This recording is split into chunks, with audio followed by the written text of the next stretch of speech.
Okay, so Revenge of the Gweilo, it's an action martial arts revenge film.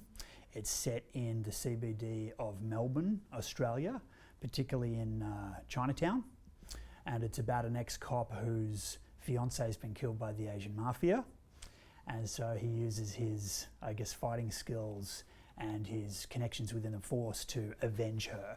But he has no idea what the journey is going to entail and how hard it's going to be.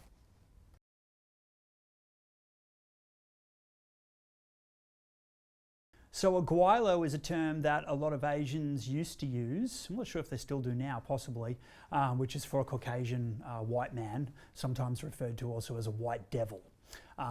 There's a kind of a myth that white men in some parts of Asia are actually ghosts. I guess the whole thing about being the Gweilo, it was almost a kind of a bit of a racist slang, but in a funny, comical way, not in a negative way, that would relate back to my character, who is a white man, a Caucasian, a white devil perhaps, going into Chinatown, into foreign land.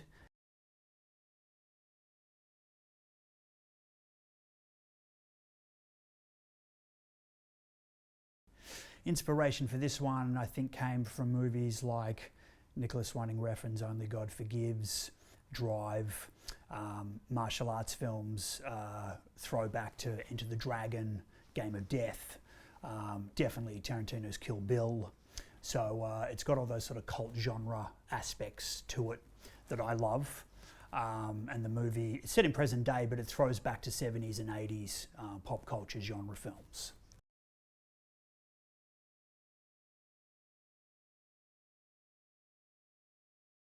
The directorial approach to this film, I think, was to take my time with it, be a bit more sensitive, slow down a little bit. You know, with a lot of the low-budget indie stuff, you are sometimes frantic. You don't have much time. You got to get a lot in the can very quickly. Time is of the essence. So I tried to slow it down somewhat and get more into the mindset of these characters, particularly obviously the lead characters, and find that journey to bring the drama right out. Yeah, trying to make sure that the foundations were solid, so that it didn't just get labelled a kind of, you know, slapstick action chop suey movie. It was really, you know, about, it was actually a love story, because it was a guy that loved this woman so much that he put his own life at risk to avenge her.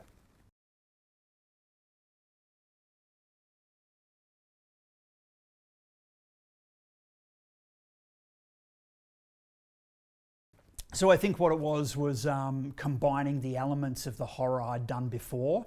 So for example, Tomboys, I'd done a bloodbath scene. And I thought, okay, I can implement that in this film. Things that I'd done before that I thought were good, that worked, because this movie was more about combining all of the elements I'd done in the past that I thought worked and putting them all together.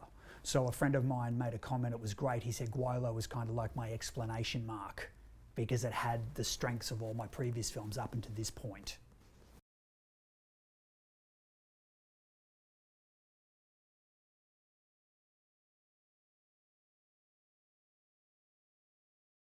People were not understanding the pacing. People were saying, oh, it was a bit sluggish, or it was a bit slow. And I said, well, it was kind of meant to be like some of the Van Damme films, where the punches were, you know, there was a bit of a slowness and then pow at the end.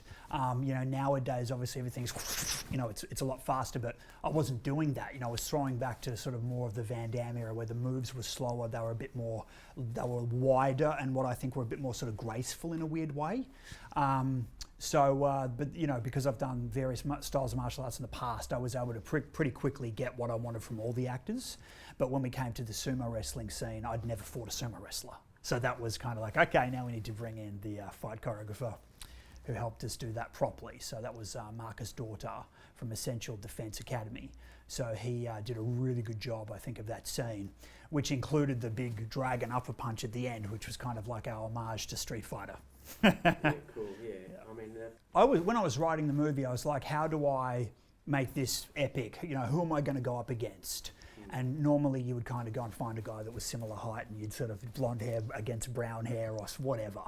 But then I thought, no, you know, I kept looking at Game of Death. I kept looking at Bruce Lee and Kareem Abdul-Jabbar, you know, and I thought that's like, you know, he's fighting a giant. I thought, you know, it's like the video game platform sort of theory.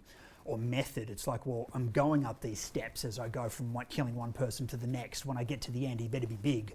So I thought, sumo wrestler, who can be bigger than that, right? It's perfect. So I found this guy, Chico Pemberton, and he's like the Australian silver medalist. And he really wanted to do a movie. I was like, perfect marriage, perfect timing. Let's get onto that.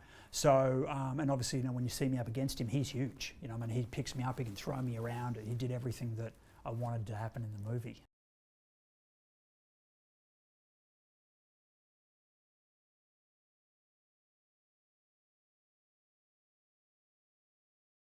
Yeah, a lot of people have been asking me that lately. Is, you know, why did I play that character? Did I intend to? How did it happen? I think it's because when you're writing your films, you know, you get close to that character, and you start to realise why they act certain ways. You know the content better than anyone else. So because I am an actor as well, it's easy for me to go, okay, maybe I can try this.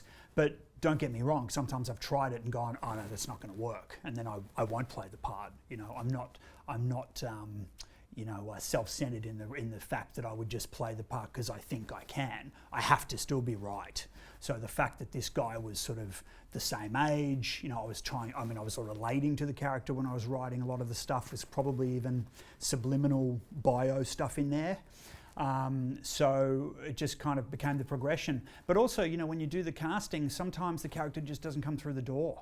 You know, sometimes you're like, well, I guess I'm gonna have to play him. You know, that's actually happened to me a couple of times.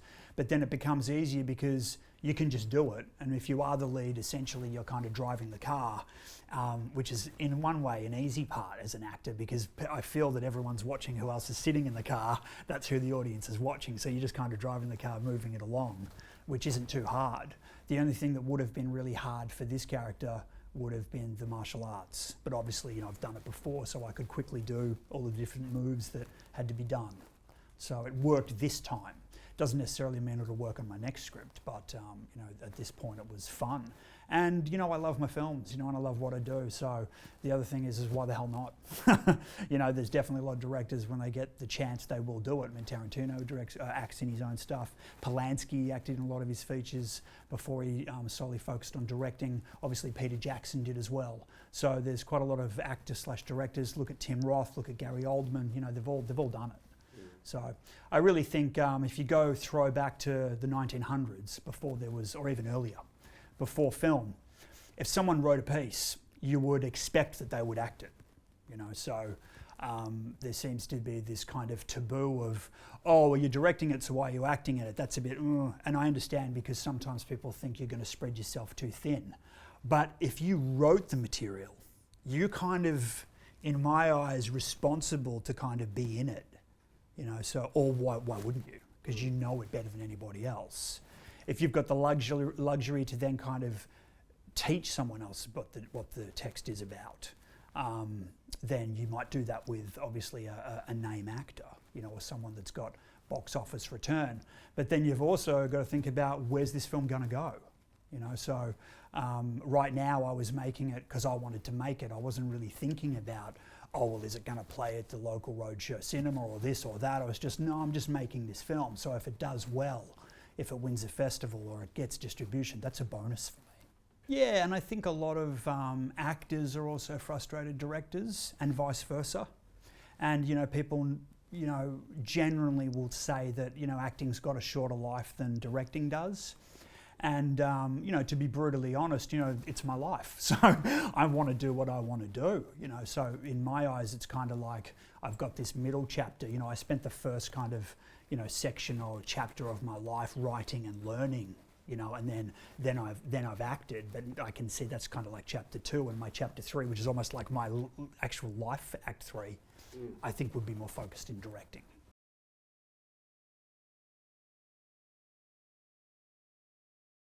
The cast was, I guess, challenging because we're looking at, you know, Asian talent. So the task in the casting area was to find, I guess, the best and most suited to the roles. And I'll be honest, that did take about a year. You know, it took a year to go through all of the talent in this city, Melbourne, Australia, and find who I thought would be the best of the best. And this involved actors that are Vietnamese, Indonesian, Chinese, Cambodian, I mean, you know, just from all parts of Asia. So it's really what I call the kind of Asian cocktail, where you've got kind of the best of the best from this particular city. So that was a lot of fun. Took a long time, but it was fun to then kind of put a stamp on it and say, well, I did that. You know, that's cool. That's great for my bio. It's great to look back on.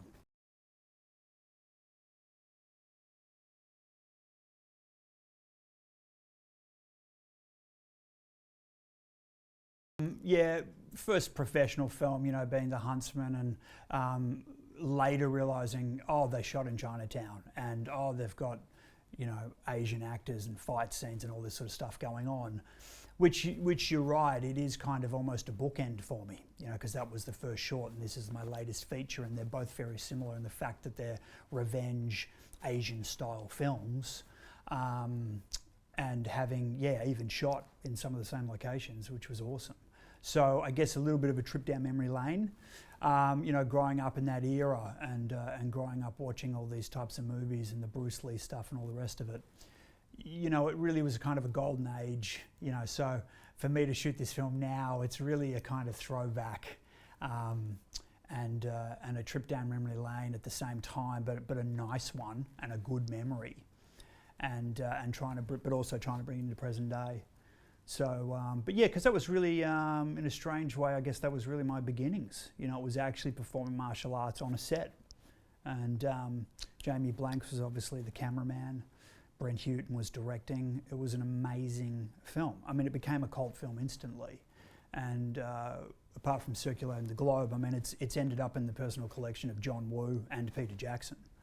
I was cast as the attacking vampire in Queen of the Damned, which was part at the climactic, I guess, battle that took place on stage when Aaliyah appeared. So the Queen of the Damned appeared and all the vampires were fighting each other, and that was heavily bathed in fight sequences at the time. So, and really back then, the first proper wire stunts, which were amazing to witness and actually be there seeing these things for the first time. So they were trying some of the first kind of stunts where the characters would twirl and they'd get ripped out and they'd drop in. And I remember Stuart Townsend, they brought in his double and he said, no, I'll do it. And credit to him because they raised him up. This was at the Death Valley concert scene, and I looked at him because I was on stage. I was actually right next to Michael Reimer. I was right near the split monitor looking at it, which is amazing. And he was just hanging like this in the air for a long time before they dropped him into his spot where he grabbed the mic. And he was just hanging there for a long time. I just remember going, wow, that's pretty cool. That he didn't want the double to do it or the stunt guy. He said, no, I'm gonna do this scene. It's gonna look amazing. Yeah. Credit to him, and it was another great learning experience on how those big fight scenes are constructed. It's quite extravagant. Yeah, awesome. Because my uncle Mike, he was the chief carpenter, so I literally saw the designs of the sets, and you know the guys building the sets, they were all working with and for him. So the first day I did on that set, like the first day I went there, was really he gave me a tour of the sets, and I kind of fell in love with that. You know, it was just millions of dollars. You know, it was amazing. So by the time you saw the actors all come out on set, it was kind of like, well, they're cool too, but you know, I really loved how they designed this film. It looked amazing. But yeah, you're right. I mean, I was involved in the massive, the main climactic fight scene in that as well. So there's more fighting. So you're right. There's these bits I've done have always been at that kind of climactic bit or that big fight scene, and I've kind of been there. So I guess I've been lucky. But you're right, picking up on the costumes as well. That almost kind of S&M imitation or I guess influence, you know. So if you look at The Huntsman and you look at Queen of the Damned, and then even kind of the cheekiness of Sex Star and things like that, and the brutality of Tomboys, it gets back to what I was saying before, how it almost is like an exclamation mark. It's all those little particles and all those things I've learned and all those influences now kind of amalgamating into Revenge of the Gweilo.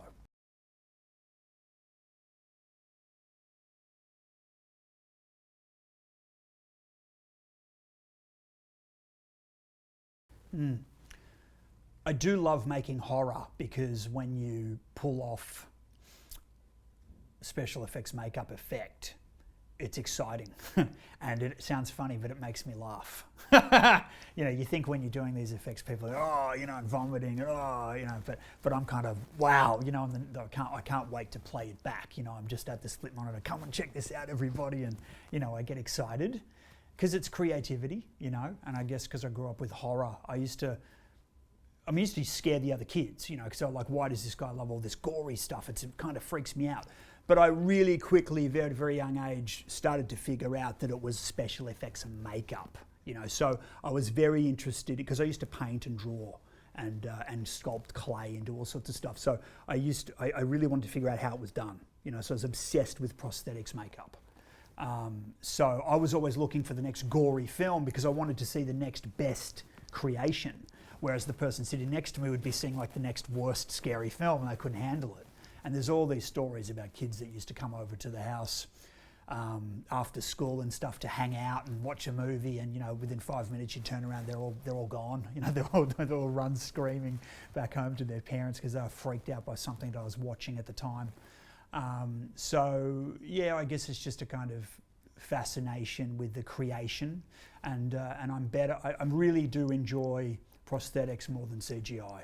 I do love the combined elements. Obviously, people like Peter Jackson have mastered that. It's beautiful to watch when you see Lord of the Rings. It's fantastic. But there's something about that old school prosthetic that I guess it's, you know, what I grew up with.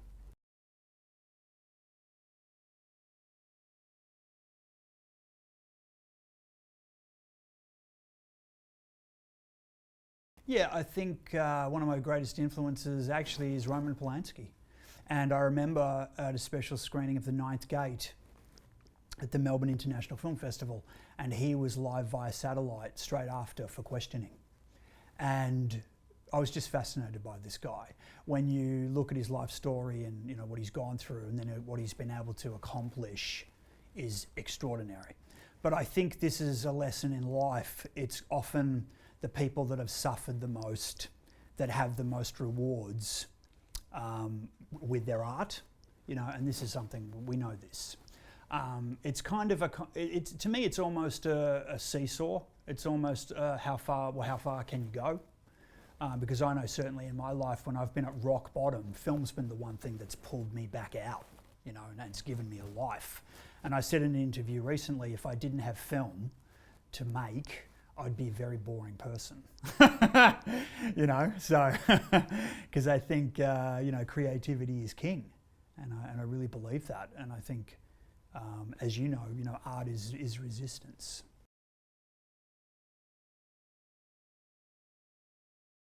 Yeah, films that I don't like, you know, your standard kind of rom-com, girls' night out type stuff. That's for the girls' night out, you know what I mean? So it's not the sort of stuff I see. You know, there's movies, you know, when a girlfriend says, oh, you know, let's go and see this movie, and you know straight away it's going to be that type of film and yours is going to be the other type of film, you know. So I do like acting in comedy though. I love to be in it. I love acting with comedy, but I don't watch a lot of it, you know. So my style, I guess my taste is a lot more like my own stuff, thrillers, heavy drama, horror, suspense, more intense. I mean, I want to think, you know what it's like when you've made so many films, you start to just straight off the bat interpret them within the first few minutes. You know, when you're watching so many movies all the time, you kind of know where a film's going to go after a while. So, you know, for the hardcores that have watched so many films, you know, you're kind of looking for those standout films, those little gems, and those little gems are the movies that make you think, that aren't spoon-fed, that treat their audience with intellect.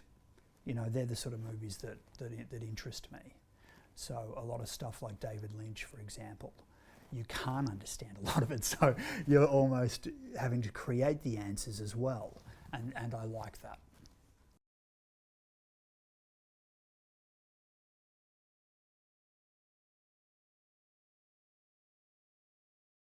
So with Revenge of the Gweilo, obviously you can go to IMDB, or there's an official Facebook page as well. And for all my work, you can visit www.nhp.net.au, and that will take you to a link to buy all of my films. Otherwise, go to Amazon.